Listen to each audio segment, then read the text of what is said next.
Hello, fungi friends. Welcome to this incredible board of mushrooms I have in front of me. I just got back from foraging in Mendocino the last couple of days, and I found a ton of really great mushrooms, including the king bolete, porcini, or Boletus edulis var grand edulis is what we have here in California. Nice little taps on that. So I got some nice big honking ones. I got a few that have been nibbled on by slugs and maybe have a little bit of bug damage, so I got to cook them tonight.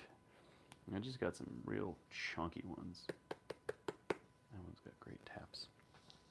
And these guys are nice fatty boys. Cool looking porcini. So, I got all the king boletes, the porcini. I have a number of other mushrooms as well. This beautiful orangey red thing is called a lobster mushroom, very aptly named. It is a base species of Russula that gets colonized by this mold. So it's Russula brevipes, which is kind of a white mushroom, gets covered in this reddish mold called Hypomyces lactiform, turning it into a lobster mushroom. I also have a bunch of really nice chanterelles here. So this is the white chanterelle, Cantharellus subalbidus, and there's also some of the Cantharellus formosus, as well as Cantharellus cascadensis. So I have 3 different species of chanterelles here. I also have what sometimes is called a lilac chanterelle, which is not a chanterelle at all, despite the name. This is a pig's ear, or Gomphus clavatus. It's actually related to Romaria or coral mushrooms. And then probably the coolest big edible mushroom I have on the table is this thing. This is a solid like 10 pounds of mushroom. This is a cauliflower mushroom, or spiraceus. I found this growing at the base of a big Doug fir. This is a really gorgeous specimen. It's huge and it looks like just a giant pile of egg noodles on the forest floor. So I have a lot of mushrooms here, and I gotta get processing because I have a lot of like cooking I need to do before I can go to bed.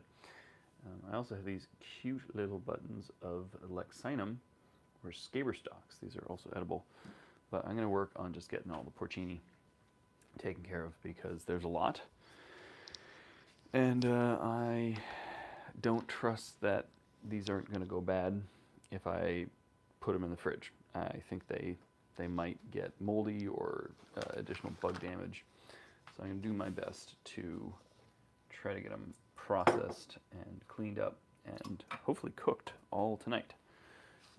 Whether or not I stream all of that, we'll see. But I'm just going to start working now. I'm going to be washing some stuff in the sink here. Maybe I'll show you that in a moment. But I'm just getting these lobster mushrooms sprayed off since they are very, very dirty. And washing them with water is really the only way to kind of get them clean. It's not even a full clean, but it's better than it was, you know. You can still see there's lots of little chunks of dirt up in this thing. This big gnarled one is growing on the side of a path, and it really was deep in the dirt, and it's hanging on to a lot of dirt, as I can see here. Sometimes I like to use a little scrubby vegetable brush, but this thing is a very uneven surface, so the brush doesn't really do all that much. But big chunk of lobster, slightly cleaned up. I recently had to get my sink completely snaked all the way, drain got snaked all the way to the sewage system in the road. And I think it's because my sink has probably seen a lot of dirt from mushrooms over the years. So, whoops, maybe I should stop cleaning all my mushrooms in my sink. Take them outside and spray them with a hose first, but functionally I'm just not going to do that. So, maybe I'll just have to get my sink cleaned out again in a couple of years. Get the drain snaked. But either way, I have all these mushrooms because I'm cooking a big dinner later next week. I'm going to be cooking a dinner for my mushroom club next Thursday. And so I was foraging mushrooms to feed to my friends and colleagues who also like mushrooms, which is, I think, pretty cool. Oops, oh dear, the camera here shifted. Sorry, you're on my, there we go. Oh, come on, stay put. This thing does not want to stay put. It'll keep sliding around. Hopefully you can see just fine. Okay. I can't do too much fancy work with camera. I'm trying to stream horizontally. Normally I stream vertically because that's kind of what I'm set up for, but I can do horizontal with a little bit of slipping, let's say. So, trying to do horizontal for you YouTube folks, because I know you guys often watch on your computers rather than your phones. And even if you do watch on your phone, you can still watch horizontal. So that's what I'm going for.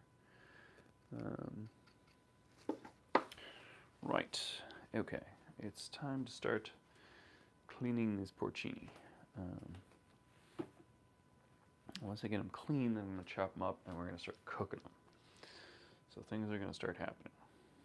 Question is, what do I do with all these porcini as I clean them? Create a landing space to put them. Probably should have cleaned up my kitchen a little bit before I started cooking, but no, we're just going for it. Okay. Alrighty. There's so much to do. So I used to do these live streams on TikTok late at night, cleaning mushrooms. Very popular. Just getting people from all over the world. But TikTok has turned into a real crappy platform. And I don't love YouTube, but at least it's slightly better.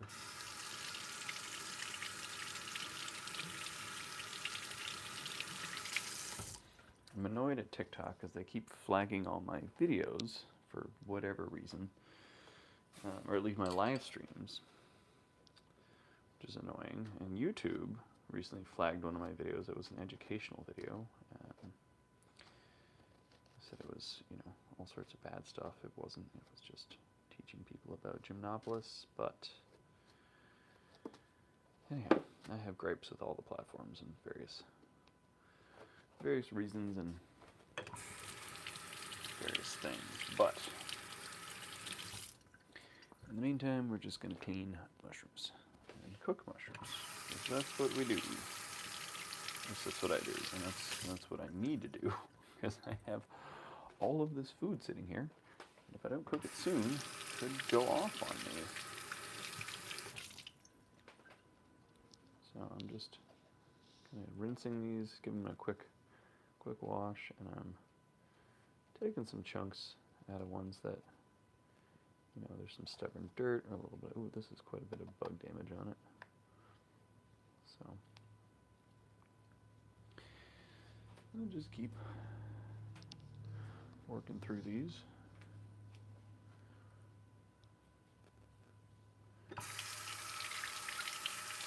Often when people see me washing mushrooms under the sink, they'll tell me not to do that and that I should just brush my mushrooms with like a towel or a brush or something.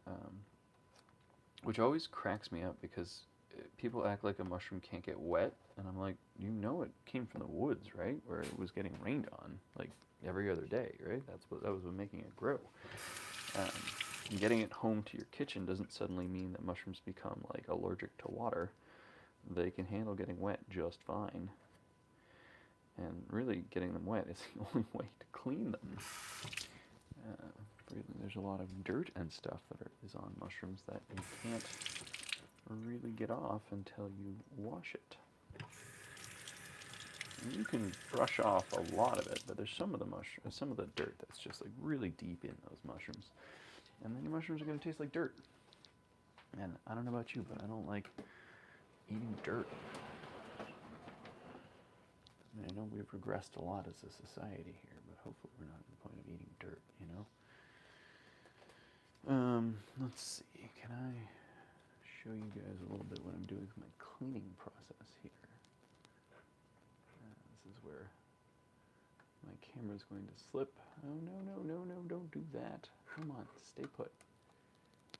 All right, you can sort of see the sink for a second. The phone will probably slide down again, but for now, let's give this a shot. Uh-oh.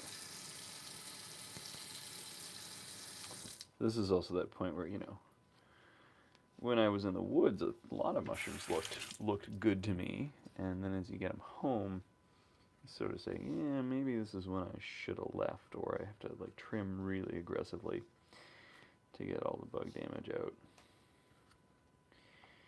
Some of them you think are totally fine, and then there's sneaky bug damage, which is why often when porcini are being sold commercially, you'll see them cut in half. They'll cut in half to see if there's bugs in them. And it's hard to know because you can trim them and they look perfect, and then you'll realize that there's like secret bugs inside. Which I don't love when that happens. But that's exactly why we're cooking all these mushrooms tonight. Because if I let these sit around, they will get buggy very quickly. And right now there's sort of minimal amounts of bugs in them, or at least minimal bug activity. And if I get them cooked up, you'll barely be able to see any bug activity in the cooked mushroom, because any little hole that you might see, you know, in a mushroom like that will disappear once it's been cooked off. And I will, of course, pull any bugs out that I see. So, some people are really weird about bugs. Like, the bugs that are in a mushroom were literally hatched in a mushroom and have spent their entire life in a mushroom doing nothing but eating a mushroom. And it's not like I really want to eat those bugs, but, like, you know, if you end up having one in your meal or in the bottom of your dish, like, that thing was feeding itself on mushrooms. So, could be worse. If they're really big, soggy bolete, I also would just wash it and not worry about getting it wet, because at that point I'm probably going to dry it anyhow. These are still pretty tight, you know. So there's a lot of little buttons here. There was a ton of buttons on the side of the trail, and I would have left them, except I was only there that one day, today, and I wanted them. And I was noticing that they were going moldy or getting buggy really quickly, because I left a lot more behind from the ones I actually took. So I think even if I'd left a lot of these, they wouldn't have matured to be that much bigger. They would have just gotten bugged out, molded out, or there's other foragers out. So I was, responsible with what I took, but at the same time, I'm not going to feel bad about having some that are on the small side, because that was really what was available. And this is still contending with a lot of bugs. So let's see, get these all washed up, cut up, cleaned up.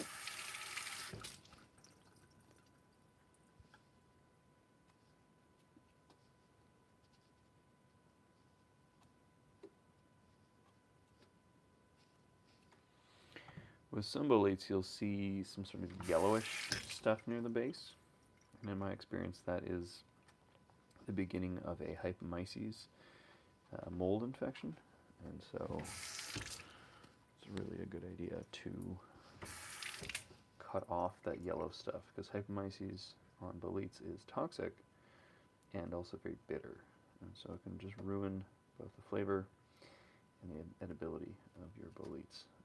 So I trim fairly aggressively to get rid of kind of that yellow stuff, in the hopes I can cut down on any issues with hypomyces. So, God, I just have so many I've had a lot of boletes before. I've had some really, really, really good days for boletes, but today might have been the best. And just in terms of like the sheer number, because I was picking so many buttons, not just big ones. I've picked more big ones before, definitely. But I don't know if I've picked this many, just, you know, numbers-wise. Certainly some of the spring boletes I have done very, very well with before. But this is one of the times that I really did very, very exceptionally well with the coast boletes, which I'm not necessarily always as lucky with those. So in the mountains, I've sort of, you know, sometimes when you figure it out, you really figure it out. And on the coast, there's just a lot more competition. There's a lot more bugs. It's harder to get the timing with the rain right. You know, in the mountains, you're working with thunderstorms and fog and not fog drip. Fog drip's what you get on the coast. What am I trying to say? Snowmelt. Snowmelt's what you get in the mountains. So yeah, this one's got more bug activity than I would like to see. Let's cut it in half. Ooh, that one's pretty gross. Let's see, can I trim out parts that I don't like?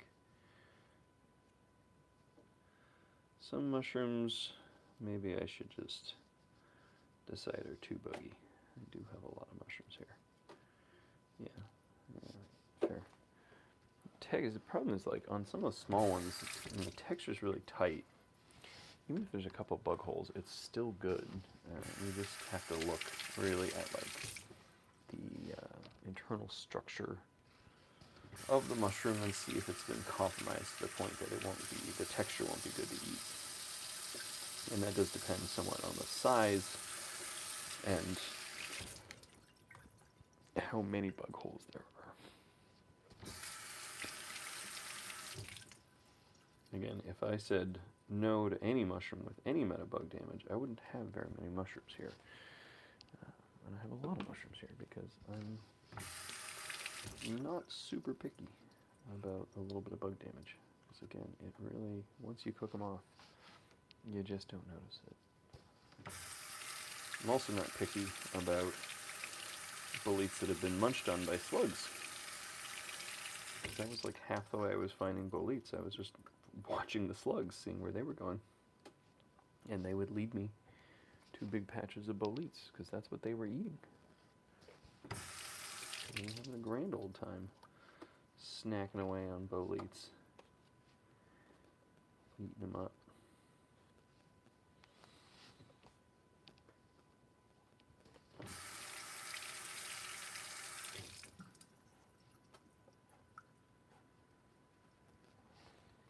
Some of these are really nice, you know, for all the buggy ones I got. There are some that are just really phenomenal.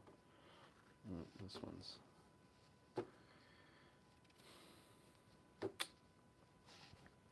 yeah, when I see a lot of bug damage in the stem, frequently I sort of cut it off pretty aggressively and hope that I can find.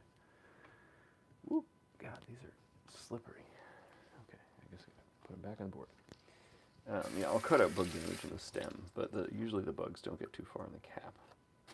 I'm also having to be pretty aggressive about cutting off the Hypomyces yellow stuff and seeing it spreading in some mushrooms. Okay.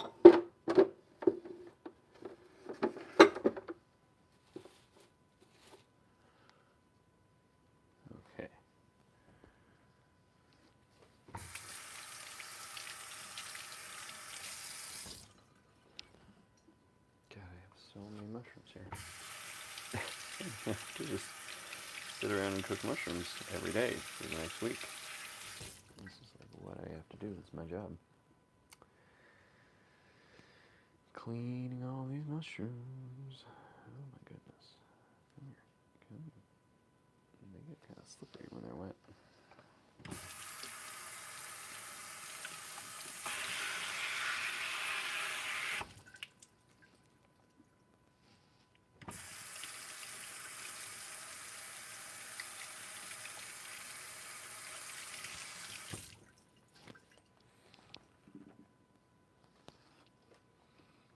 Alright, this one I thought was good. Oh no, it's all... That's too bad. So see all that yellow stuff? That's the Hypomyces. So when you get too much black stuff and too much yellow stuff on your mushrooms, it's time to give up. That Hypomyces works quickly. And like I said, it is not good. Not good to eat. It can just ruin your mushrooms.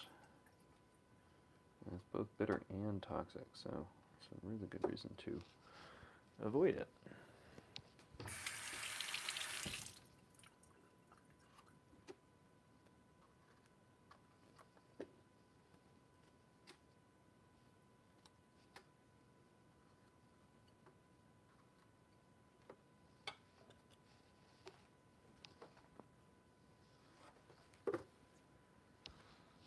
Okay.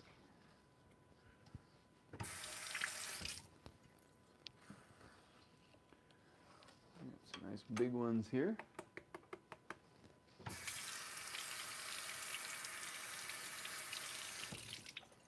A yellow spot, so I'm going to trim that off. That is the Hypomyces.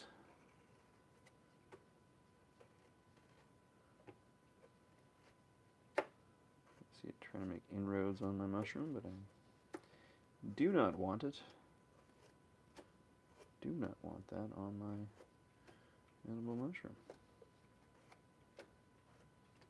Alright. Cleaned up. Looking pretty. We'll just keep rocking.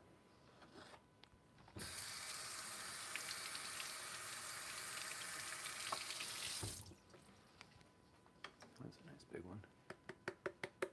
Yeah.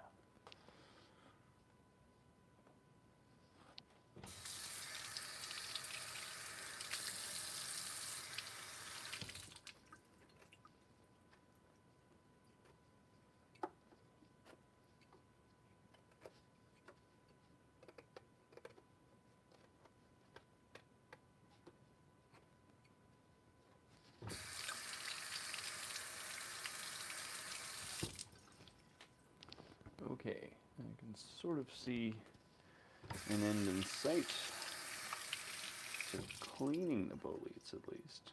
We have to cut them up and cook them, which is a whole nother boondoggle that we're going to get into here.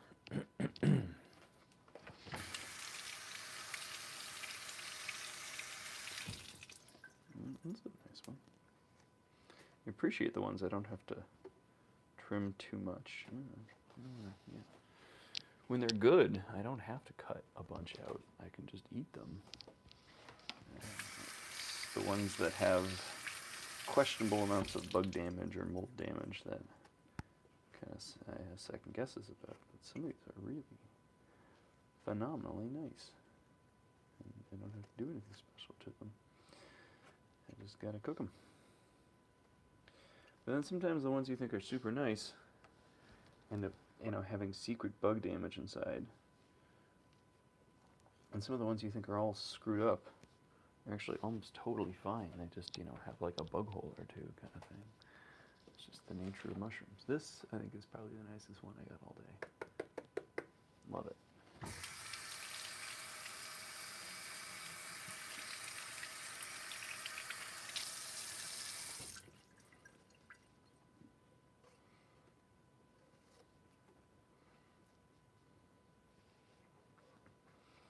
But I hesitate to look inside the ones that look perfect, because that's when you get disappointed. I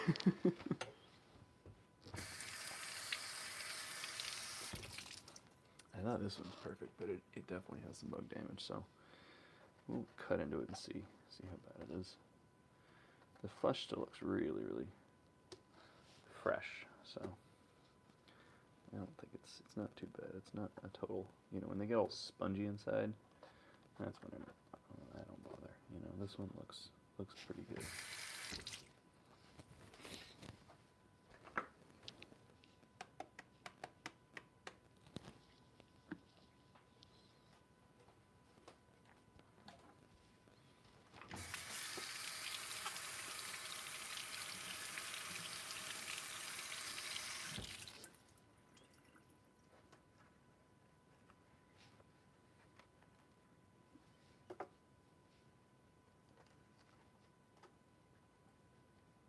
We'll see about that one.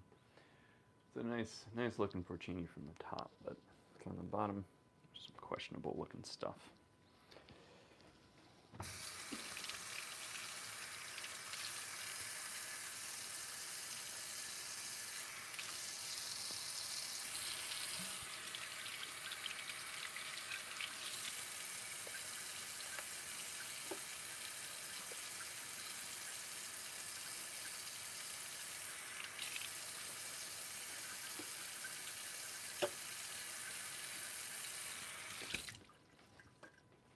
Okay. Gosh, we're almost ready to start cutting these up.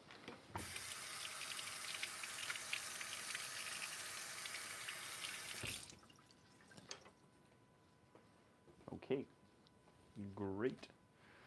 Question is, where the hell do I put my cutting board? Because this is pretty darn full of mushrooms.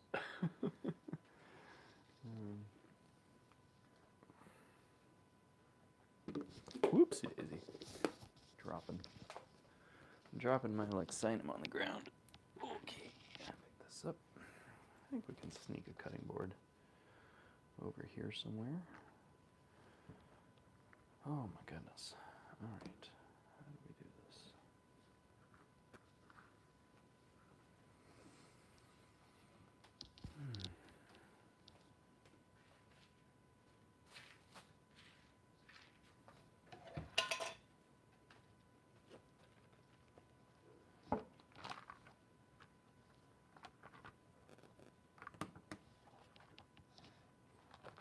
Okay. And we begin.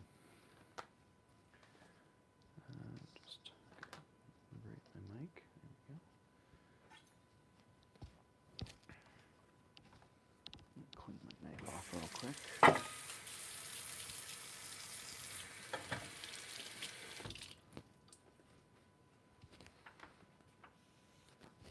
Okay. Let's see. Get ourselves positioned here. We're going to start cutting up some mushrooms.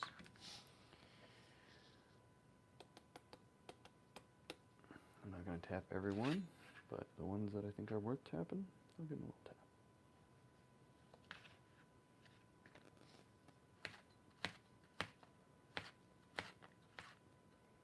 Yeah, that one looks pretty good.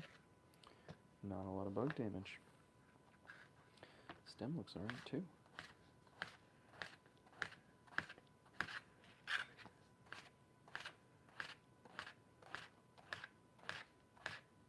Oh, it's so damn satisfying to cut up mushrooms. I can't even tell you guys. I love it. I love it so much. It's one of my great joys in life. When I'm with friends who haven't done a lot of mushroom hunting or mushroom cooking, I often ask them to cut up the mushrooms. And they always say, like, how should I cut it up? And I'm like, don't ask me. Just, let the mushroom guide you. Let your intuition guide you. Do what you want. I'm always sort of excited to see the different ways in which people will cut up a mushroom. And how you cut up a mushroom can really impact the way it cooks, as well as the way it's perceived in your mouth, from like a mouthfeel perspective. With porcini, it's less important, but a lot of mushrooms have fibers and other stuff that will kind of run through them, like chanterelles in particular. Porcini do have long fibers that run down the stem, but whether you kind of cut them across the stem or down the stem, the texture is still pretty similar when it's all cooked. But chanterelles are different, right? When you rip these things apart and have long strips versus cutting across, it's like with muscle and meat, you have a very different textural experience. If you kind of cook long shreds or you cut across the fiber and make it tender like a steak. So, just stuff to think about.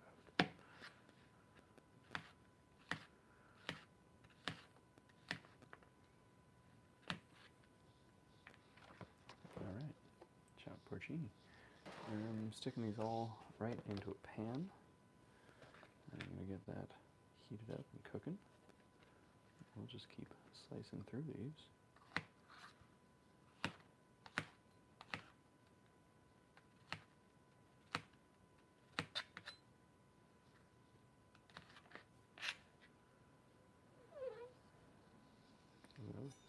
one will squeak.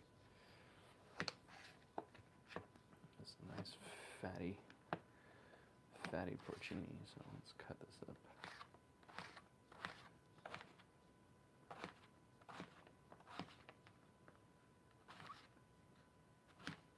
I love it when they squeak a little bit. Wow, I'm going to need more than 2 pans to cook all these. I guess I'll have to do a couple of rounds. It's crazy.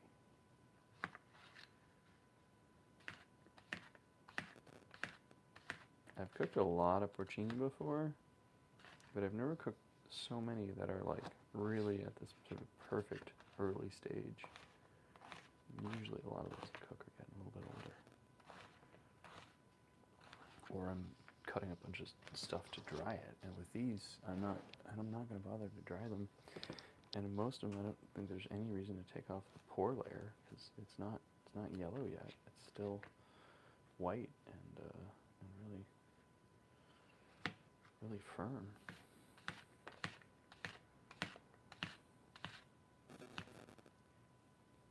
I hope my compatriots at the Mushroom Club appreciate all the work that I'm doing for them.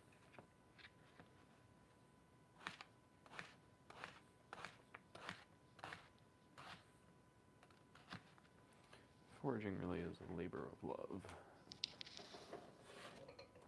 Okay, I'm gonna do like one more mushroom here. Let's see what this one looks like. This one is kind of made me nervous. Cap's not too bad. Stem's a little rough,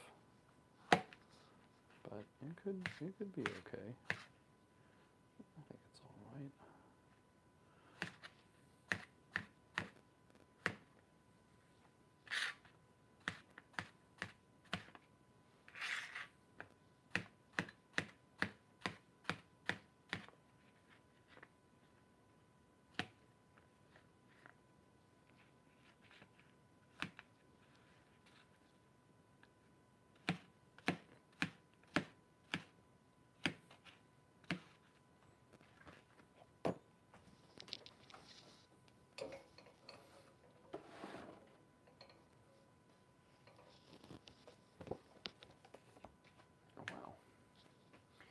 All right, I guess we could do one more big porcino in there.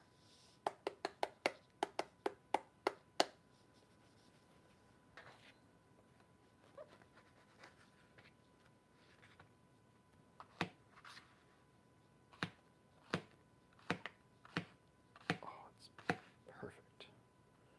I love to see that. The stem may not be perfect, but it's mostly okay.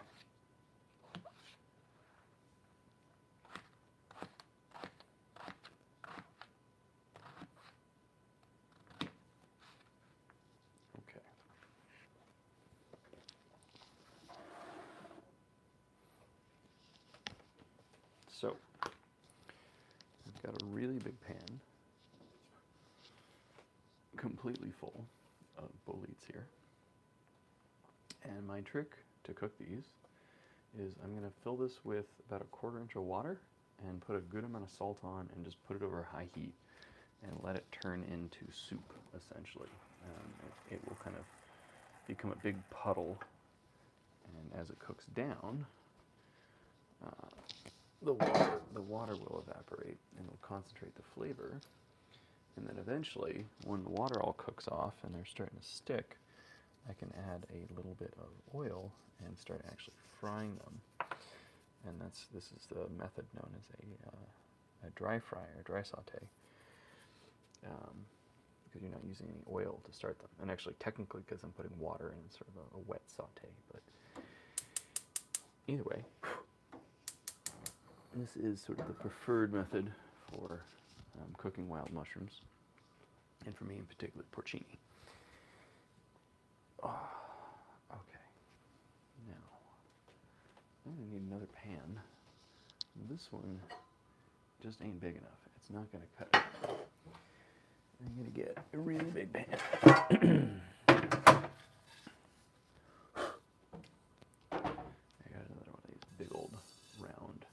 wok-like pans, and this thing can hold a lot of mushrooms. I've cooked down a lot of mushrooms in this thing before. So, I guess we'll just keep going. Porcino.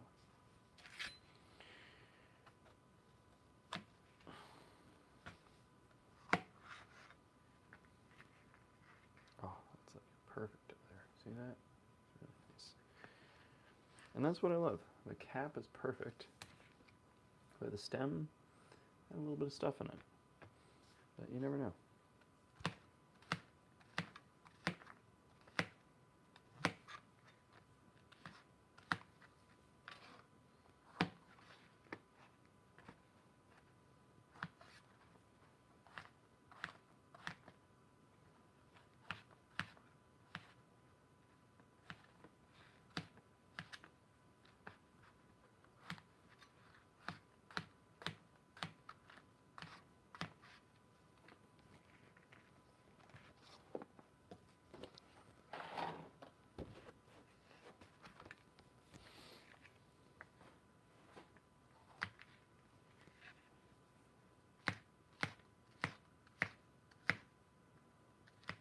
Man, some of these are perfect. I could probably save a couple. Hello, honey badger. Cat's in the background being a menace. Do you have a nice long nap, my friend? He really wants to go outside right now, but he's not going to do that because there's a local cat he's been tormenting, and I don't want him outside at night. He just wants to chase this neighbor cat all over the place.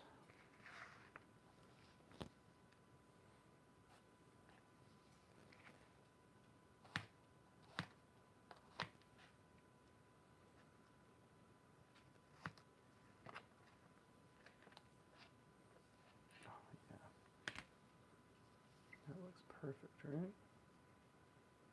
Gorgeous.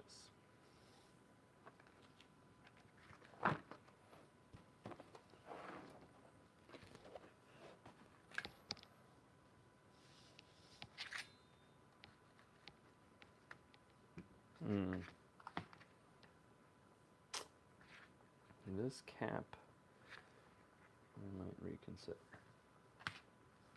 Let's see. This was probably the oldest, most mature porcini. Maybe I'll save this one and dry that.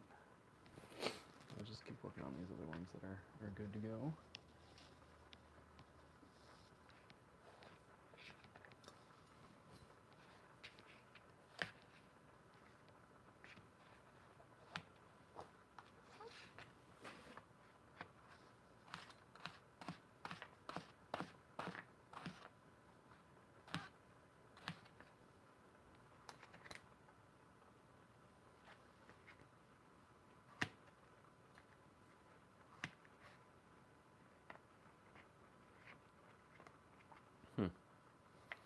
Tough because some of these ones that I think are compromised looked almost perfect when I cut them open, and some of the ones I think are almost perfect. Ugh. Yeah, I don't know. It's, you never know with mushrooms. You just gotta cut them open and find out. They will both defy your expectations and disappoint you sometimes. That's just the nature of life.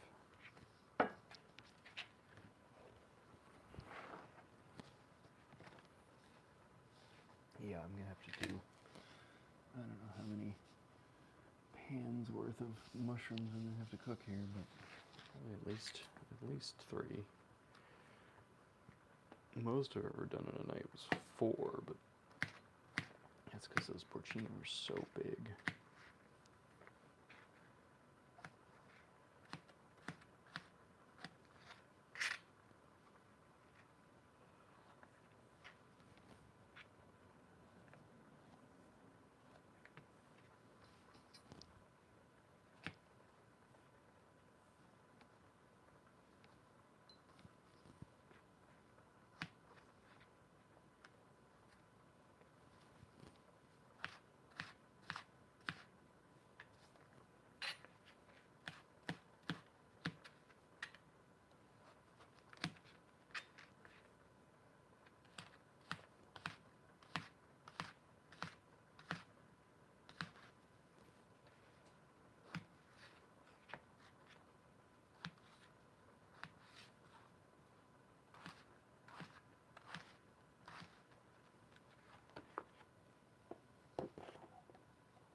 trying to make sure I cook all the ones that looked a little suspect or compromised at all. You know, that's to go get dried out. I'm a little less picky about what I'll eat in terms of bug damage, but when I'm feeding other people, I don't want to serve anything gross.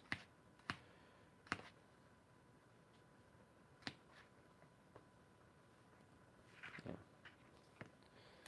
These mushrooms are destined for the dryer, not for the dinner table. Okay.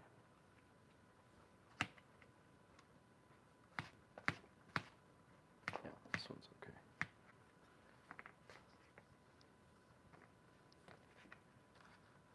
Oop. Sometimes when they're young, they're just so crisp. Let's shatter. Whoop! Oh dear, I lost my light. Well, if you guys can see, I'll keep going. I'm just not as well lit as before.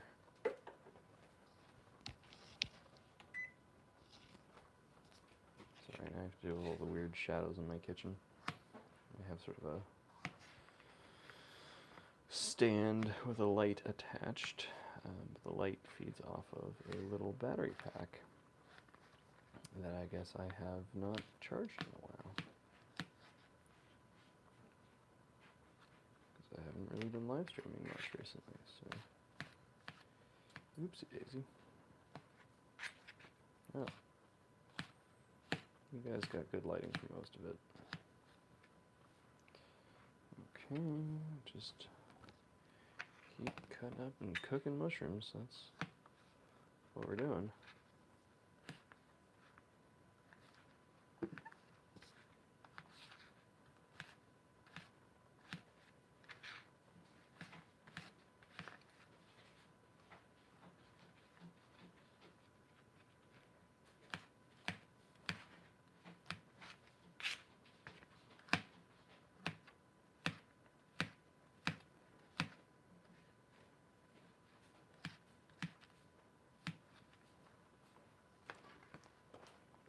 Okay. In a moment, I'll take you guys over to the stove to see what's going on with our bubbling pot of porcino. God, this one's perfect too. Man.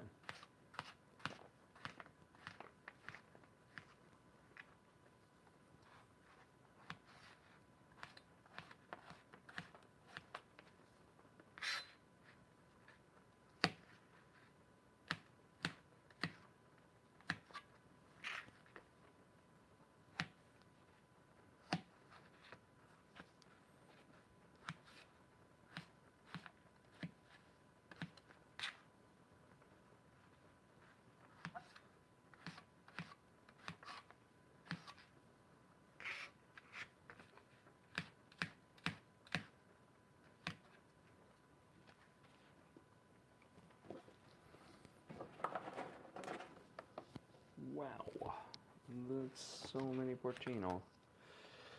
I just so overwhelmed by how many mushrooms there are here. I told my parents when I texted them earlier today I was having sort of a success disaster because when I was carrying this, there was so many that my arm hurt. My shoulder still hurts. Because I was carrying so many of these damn mushrooms.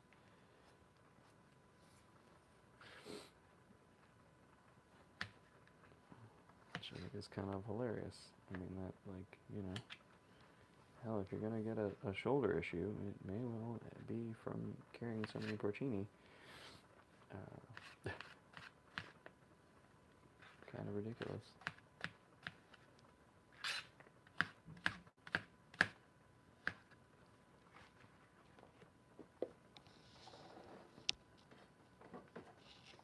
Okay.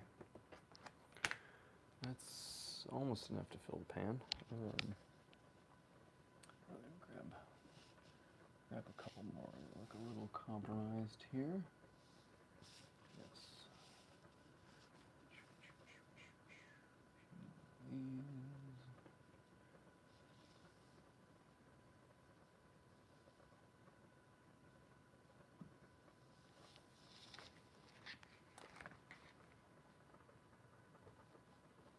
Okay.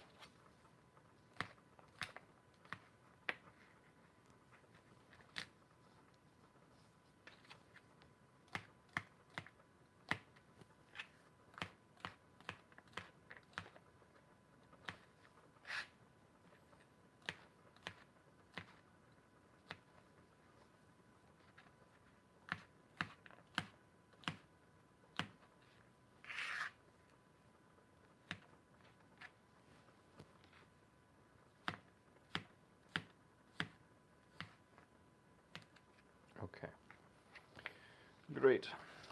Nope. Little button right here that chop it up. Toss it in. Alrighty. So I will point you guys now towards the stove, and this is where things get dicey again because my camera setup isn't really. Whoops. Hang on. I'll fix you in just a moment. Okay. Let's see if I can get this to actually be stable. Oh no. Oh no, no, no. Whatever's happening is not good. Okay, well, we're going to just go over and look on top of these pans. I can't really tilt you sideways too much without this whole thing falling apart. So there's one pan. That one's really going nuts.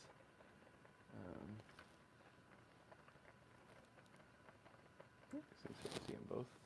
Alright, that works for now. Okay, so this one I filled up with water and salt. I mean, I filled it with water, but I put a little bit of water in the bottom. And I'm going to do the same on this huge pot of porcini. Put about a 1/4 inch of water in the bottom, and a very healthy pinch of salt. This is a lot of mushrooms, and we'll let this rip. So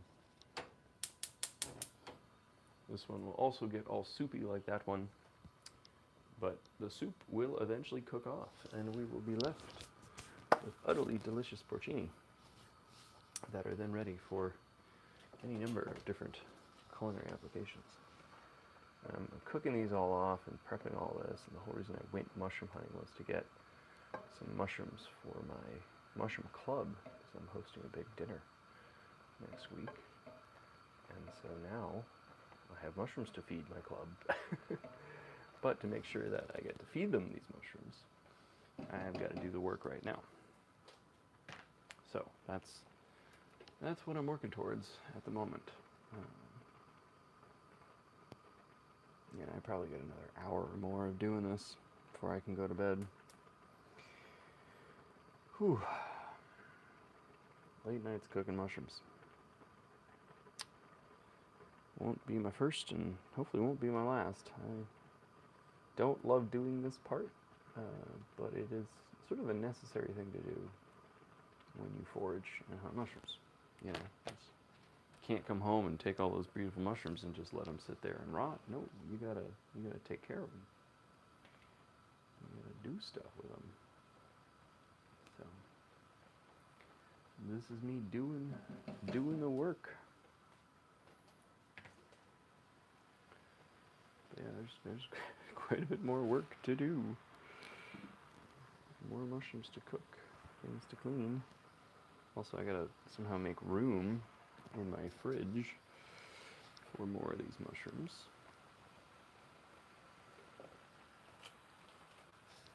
It's getting kind of out of control.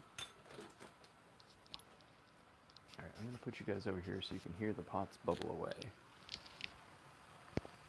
I'm gonna go ahead and try to pack up a couple of mushrooms in the background.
Alright.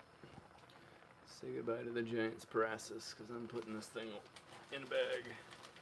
Go in the fridge.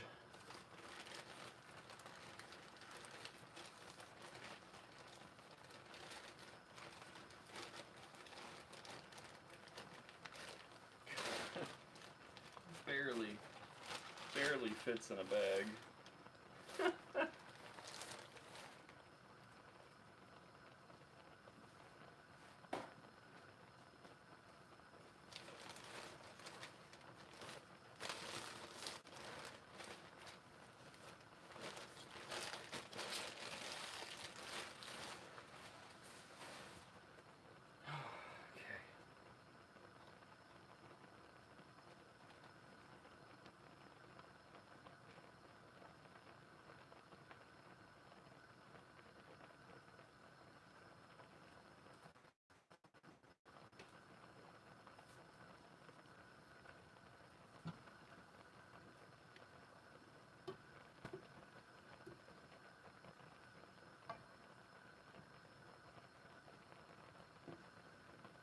So you certainly don't have to cook porcini like this, but this is the method I've settled on when I have a lot of them and I just need to process pounds upon pounds of porcini.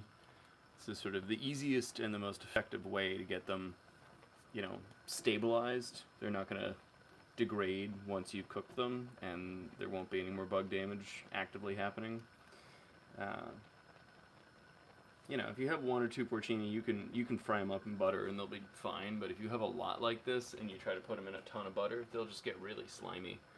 So this is sort of the best thing to do when you have a lot of porcini and you need to cook them all, cook them all down.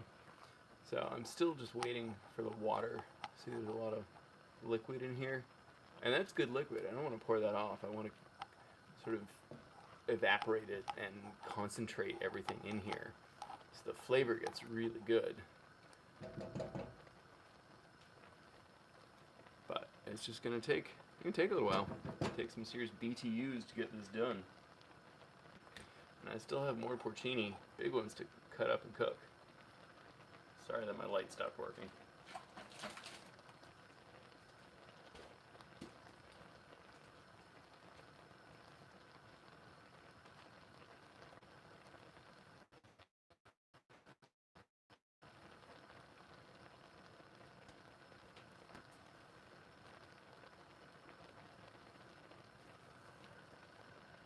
Alright.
And two more porcini hiding out in a bag.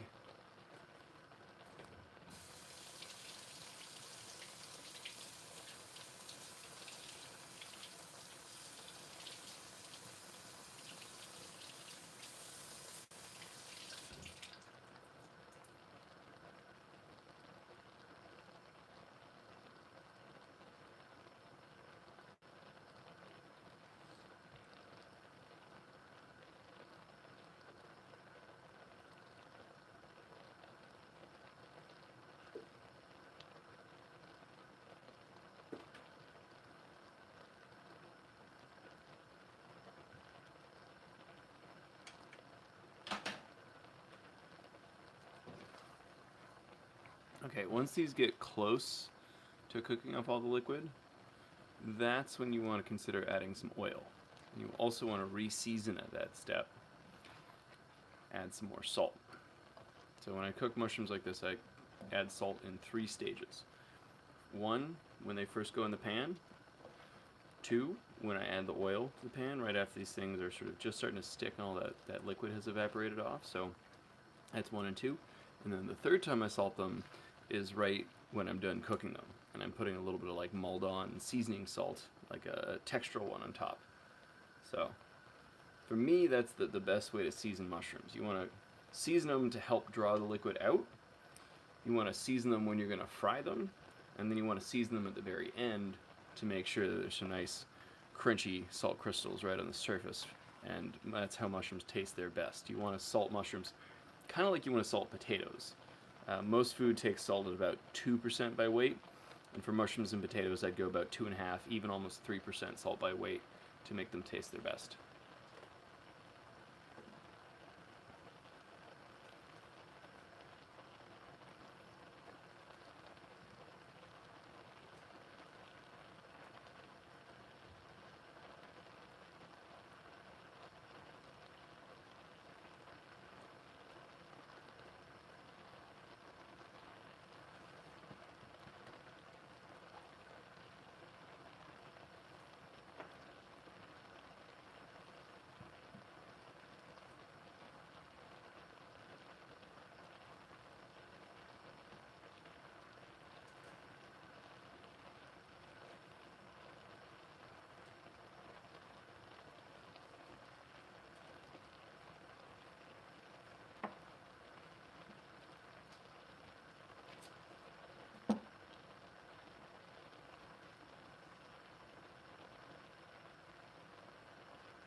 So this one's getting pretty close. It's not there yet, but it's getting there.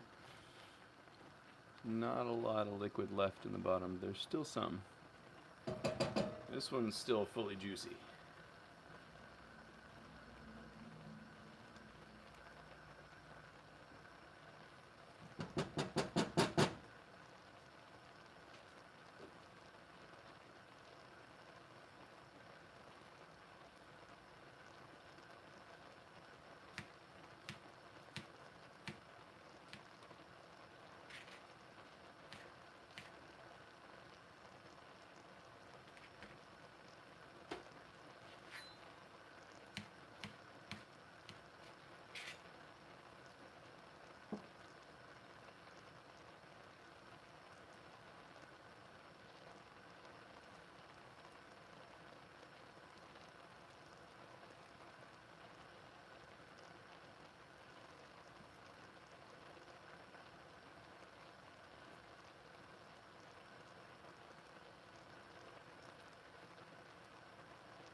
sort of feel like I've got like a witch's cauldron here. Nearing Halloween time. Maybe I'm a porcini warlock. Maybe a good Halloween costume. I'm not quite sure how to pull that off, but I like the idea of a porcini warlock. Okay, turn the heat down just a little bit. I don't want them to burn, but I do want the rest of that liquid to finish evaporating before I add my oil. And the reason to do that is because you get a much better texture in the mushroom if you cook all the water out. Mushrooms are kind of like a sponge. You gotta squeeze all that water out of the sponge before you add oil. So if you add oil before you squeeze the water out, that water will never come out of the mushroom, and you'll just have sort of soggy, slippery, insipid mushrooms. And when you cook them like this, they will get really chewy and meaty, and that's the way I like my porcini. So that's the reason I do it this way. Also, porcini, if you get them too brown, get kind of bitter for me, and this is a great way to stop them from getting too bitter. You get them really well cooked, but without the bitterness.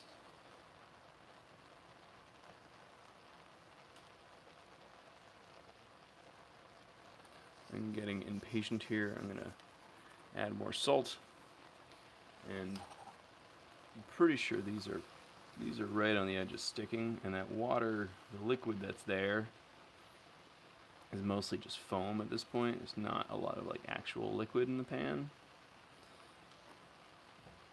So I think with that in mind, it's okay to add a little bit of neutral oil there.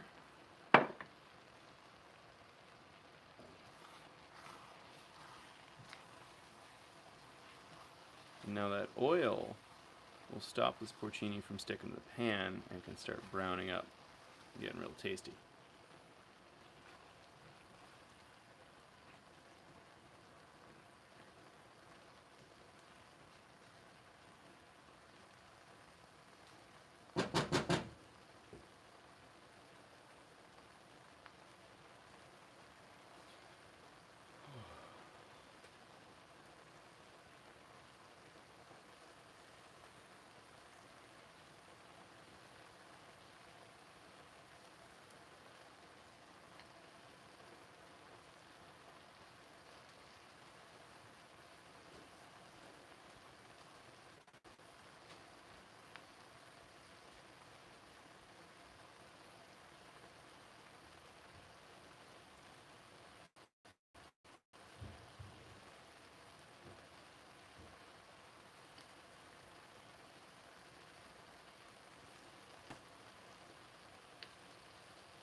All right.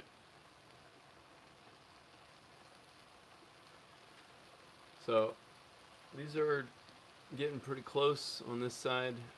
I can keep cooking them down longer and longer, getting them more and more brown, but at this point they're stabilized, and I might just let them cool down, put them in the fridge, and then I'll pick them up for another dish later in the week. I'm thinking about doing porcini meatballs maybe, or like marinated porcini in kind of vinegar and herb oil kind of thing, served with olives. I may make a porcini pate to go with some seared duck. There's all sorts of stuff. I might put porcini out with a mac and cheese bar. I've got all sorts of ideas, but these guys are really beautiful. So thank you for watching this live stream, hanging out, cooking a whole bunch of the King Bolete, Boletus edulis. Rock on, fungi friends. Have a good night. Adios.